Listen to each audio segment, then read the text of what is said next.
Halo, Assalamualaikum warahmatullahi wabarakatuh. Kembali lagi bersama saya di pembelajaran Data Science. Kali ini kita akan masuk ke materi yang tidak kalah seru, yaitu kita akan bahas tentang unsupervised learning. Dalam hal ini kita akan bahas tentang clustering. Di pembelajaran kali ini diharapkan kalian bisa memahami apa itu unsupervised learning dan apa itu clustering. Selain itu, kalian juga diharapkan bisa menjelaskan fenomena clustering di sekitar kalian. Tidak sabar lagi, langsung saja kita bahas bersama-sama. Mari kita definisikan kembali tentang apa itu unsupervised learning. Unsupervised learning adalah pembelajaran mesin, dalam hal ini machine learning, di mana kita tidak memiliki target atau kita tidak memprediksi apapun. Nah, dalam konteks ini biasanya algoritma yang paling sering dipakai adalah algoritma clustering. Lalu apa itu clustering? Perhatikanlah gambar berikut. Di sini kita memiliki banyak sekali kumpulan data antara dua sumbu X dan sumbu Y. Kita bisa saja membuat beberapa kelompok dari data ini, di mana jika kita tentukan menjadi 3 kelompok akan menjadi yang paling atas, 4 kelompok menjadi yang bagian tengah, dan 5 kelompok menjadi yang bagian paling bawah. Nah, pengelompokan data ini, baik dia menjadi 3, 4, atau 5, mereka mengelompok dengan sendirinya. Dalam hal ini, data antara satu dengan yang lain yang saling mirip satu dengan yang lain akan mengelompok dengan sendirinya. Sama halnya dengan manusia, jika kita memiliki sahabat, maka kita cenderung lebih senang berkelompok dengan orang-orang yang satu visi, satu pemahaman, satu hobi dengan kita. Maka data juga seperti itu. Dari setiap baris-baris data, maka setiap baris itu memiliki beberapa feature. Antara baris satu dan baris lainnya yang feature-nya saling mirip satu dengan yang lain, maka mereka dikatakan mirip. Nah, kemiripan ini bisa diukur berdasarkan dua hal, bisa melalui pengukuran distance atau jarak maupun pengukuran density atau kepadatan. Analogi mudah tentang karakteristik data satu dan yang lain bisa kita gambarkan melalui ilustrasi berikut. Anggap saja kita memiliki berbagai macam data dengan bentuk geometri yang berbeda-beda dan warna yang berbeda pula. Jika kita kelompokkan data berdasarkan geometrinya, mungkin pengelompokannya menjadi seperti ini. Atau jika kita kelompokkan data berdasarkan warnanya, maka pengelompokannya seperti ini. Ilustrasi lain di dunia nyata, misalnya kita ingin memetakan hubungan antara usia dan pendapatan.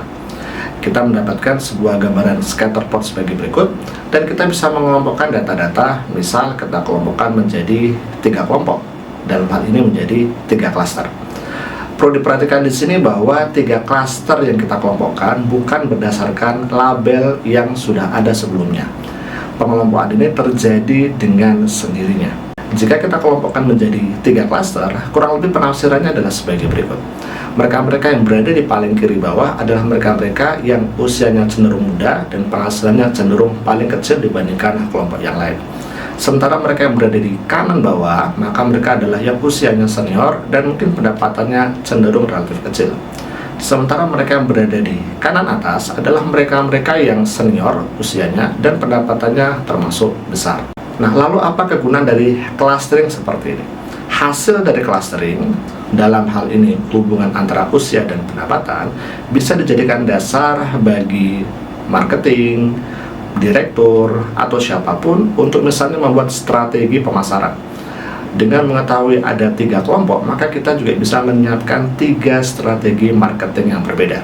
Misalnya untuk mereka yang kalangan menengah ke atas, bisa kita gunakan strategi A, menengah ke bawah bisa kita gunakan strategi B, dan seterusnya dan seterusnya. Barangkali dari kalian masih ada yang bingung apa perbedaan antara supervised dengan unsupervised learning. Tampilan kedua tabel ini memberikan gambaran yang jelas bahwa untuk supervised learning, maka kita sudah memiliki kolom atau variabel yang akan menjadi target prediksi kita. Sementara pada unsupervised learning, maka kolom label ini atau kolom target ini tidak ada. Dan kita biarkan algoritma unsupervised learning untuk mengelompokkan data dengan sendirinya berdasarkan feature-feature yang kita pilih. Dalam hal ini, kolom yang menjadi target pada kasus supervised learning adalah kolom BLT. Sementara di unsupervised learning, kolom BLT ini tidak ada. Secara umum, clustering dibagi menjadi 3 jenis. Yang pertama adalah partitioning, yang kedua adalah hierarchical, dan yang ketiga adalah overlapping. Nah, pada clustering tipe partitioning, maka data yang sudah masuk ke dalam satu cluster bisa berpindah menjadi bagian dari cluster lain. Dan ini merupakan jenis clustering yang termasuk ke dalam exclusive clustering. Biasanya, clustering di tipe partitioning menggunakan kesamaan pola pengelompokan berdasarkan perhitungan jarak. Salah satu contohnya adalah K-means clustering, di mana K di sini menunjukkan jumlah cluster yang diinginkan. Pada clustering tipe hierarkikal, maka cluster yang sudah masuk ke satu cluster tidak bisa berpindah ke cluster yang lain. Perhitungan kesamaan pola bisa kita gunakan berdasarkan jarak atau density. Salah satu algoritma yang paling sering umum digunakan adalah agglomerative clustering. Kemudian untuk tipe cluster yang ketiga, overlapping, maka setiap data bisa menjadi bagian dari cluster satu dan sekaligus bisa menjadi bagian dari cluster yang lainnya. Contohnya adalah fuzzy K-means dan Gaussian mixture.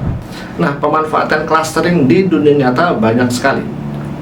Kita bisa menggunakannya untuk misalnya mengelompokkan tipe customer sebuah pusat perbelanjaan mall untuk mendapatkan gambaran pengelompokan customer berdasarkan karakteristiknya. Yang kedua, kita bisa menggunakannya untuk mengelompokkan data masyarakat yang berhak menerima bantuan langsung tunai berdasarkan karakteristiknya seperti lokasi, wilayah, dan sebagainya. Kita bisa mengidentifikasi kelompok dengan biaya klaim yang tinggi, khususnya untuk studi kasus asuransi. Kita juga bisa menggunakannya untuk project management, di mana kita bisa mengelompokkan beberapa project, mana yang menjadi prioritas utama, mana yang menjadi prioritas sedang, rendah, dan seterusnya. Dalam konteks AI, maka clustering ini juga sering digunakan untuk pattern recognition, spatial data analysis, image processing, economic science, tata kota, dan bahkan bencana alam. Perusahaan Gojek juga menggunakan clustering sebagai bagian dari strategi bisnis mereka. Pada gambar ini bisa dilihat para driver Gojek atau mitra Gojek berkumpul di beberapa titik, dan bisa dilihat banyak sekali tempat-tempat yang menjadi favorit titik kumpul para mitra Gojek. Kemudian Gojek menggunakan algoritma yang berbasis kepada density atau kepadatan, yaitu algoritma DB-scan. Algoritma ini membuat cluster berdasarkan titik-titik kumpul para mitra Gojek. Dan hasil dari clustering ini, maka Gojek memutuskan untuk menambahkan pick up point atau titik penjemputan di aplikasi mereka berdasarkan banyak sedikitnya para mitra Gojek yang berkumpul di titik tersebut. Dan fitur ini juga sudah bisa digunakan untuk para usernya saat ini. Sekarang kita akan bahas tentang algoritma K-means. Algoritma K-means menggunakan dasar perhitungan distance dan bisa digunakan untuk data-data atau feature bertipe numerik atau angka. Berikut adalah langkah-langkah perhitungan algoritma K-means. Yang pertama, kita harus menentukan jumlah K cluster. Dari sini kita bisa menentukan mau menggunakan berapa cluster. 3 cluster, 5 cluster, 10, dan seterusnya. Angka yang kita tentukan akan menjadi nilai dari simbol K. Kemudian yang kedua, kita bisa memilih secara random sebanyak K untuk menentukan pusat atau sentroid dari masing-masing cluster. Setelahnya, urutan ketiga, kita menghitung jarak dan masukkan data ke sentroid yang terdekat. Kemudian kita tentukan sentroid baru berdasarkan rata-rata data yang ada dari masing-masing cluster. Dan yang kelima, kita bisa kembali ke step 3 apabila masih dimungkinkan adanya perubahan nilai sentroid. Jika tidak, maka algoritma K-means dinyatakan selesai. Jarak yang dihitung di algoritma K-means adalah jarak Euclidean. Formulanya adalah sebagai berikut. Di sini, nilai Euclidean jarak antara kedua titik adalah hasil akar dari penjumlahan beberapa feature dari dua titik atau dua baris data. Jika datanya terdiri dari 3 feature, data 2 baris, maka kita jumlahkan selisih antara setiap feature yang nanti pada bagian akhir kita akarkan hasilnya. Sebagai contoh adalah sebagai berikut. Anggap ada 4 mahasiswa dan kita memiliki 2 feature, yaitu nilai kalkulus dan nilai matek. Dari keempat mahasiswa ini, maka kita anggap saja tentukan nilai K adalah 2, artinya 2 cluster. Dari 2 cluster, maka akan dihasilkan 2 pusat cluster atau 2 sentroid. Anggap saja secara random sentroid untuk cluster 1 berada di koordinat 1,1 dan sentroid cluster 2 berada di koordinat 2,1. Kemudian selanjutnya kita bisa menghitung jarak objek dengan sentroid untuk iterasi pertama, di mana di sini bisa kita hitung adalah penjumlahan dari akar 1 dikurangi 1 kuadrat tambah 1 dikurangi 1 kuadrat, hasilnya adalah 0. Selanjutnya kita bisa menghitung jarak objek dengan sentroid untuk objek kedua atau baris kedua, yaitu adalah 2 dikurangi 1 kuadrat ditambahkan dengan 1 dikurangi 1 kuadrat, lalu hasil penjumlahannya tadi di akar, hasilnya adalah 1. Nah, dari sini bisa kita rekap kembali dari keempat mahasiswa, maka jarak antara setiap baris data dengan sentroidnya bisa kita rekap sebagai nilai D1 dengan D2. D1 untuk baris pertama bernilai 0, maka dia masuk ke dalam klaster 1.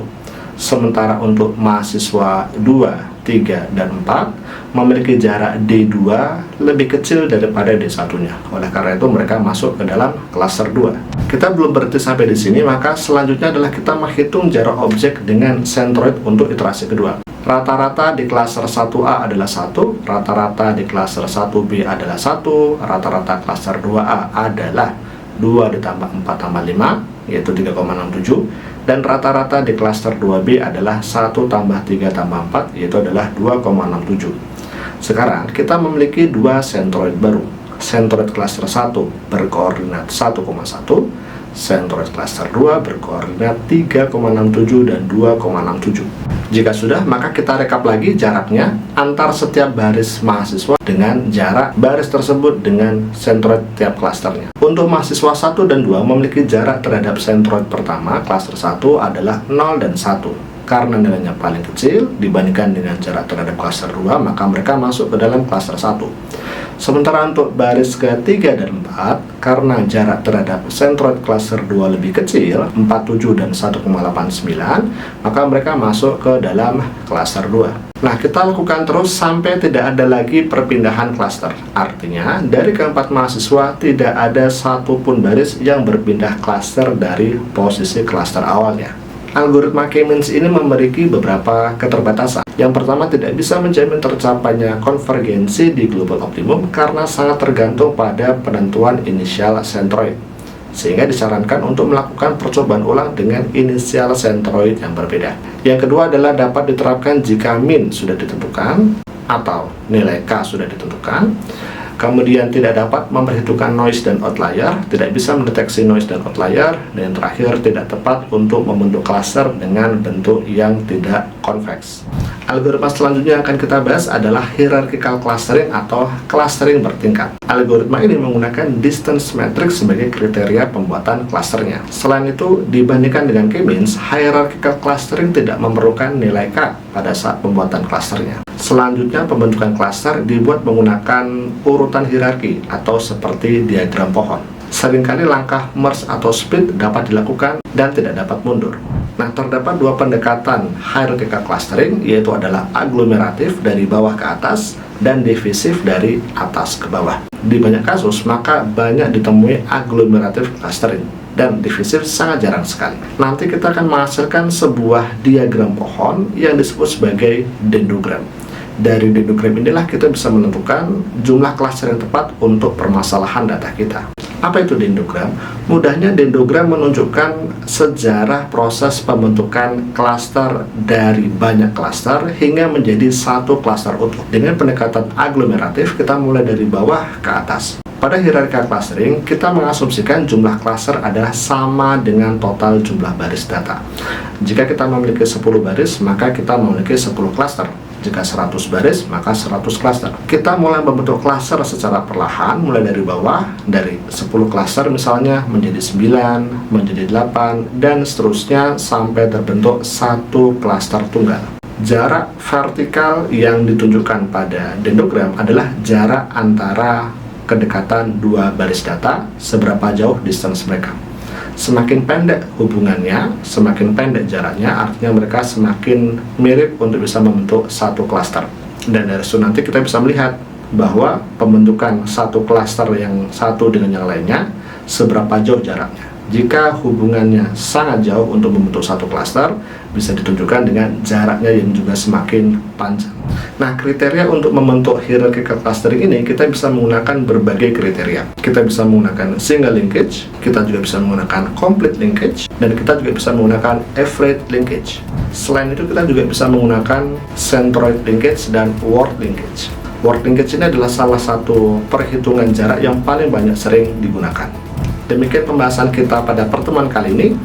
Diharapkan kalian sudah memahami arti dari unsupervised learning. Diharapkan juga kalian sudah memahami apa itu clustering dan jenis-jenisnya. Dan tentunya diharapkan kalian bisa menyebutkan beberapa jenis clustering di sekitar kalian. Sampai jumpa lagi di pembelajaran lain yang tidak kalah seru. Tetap semangat. Assalamualaikum warahmatullahi wabarakatuh.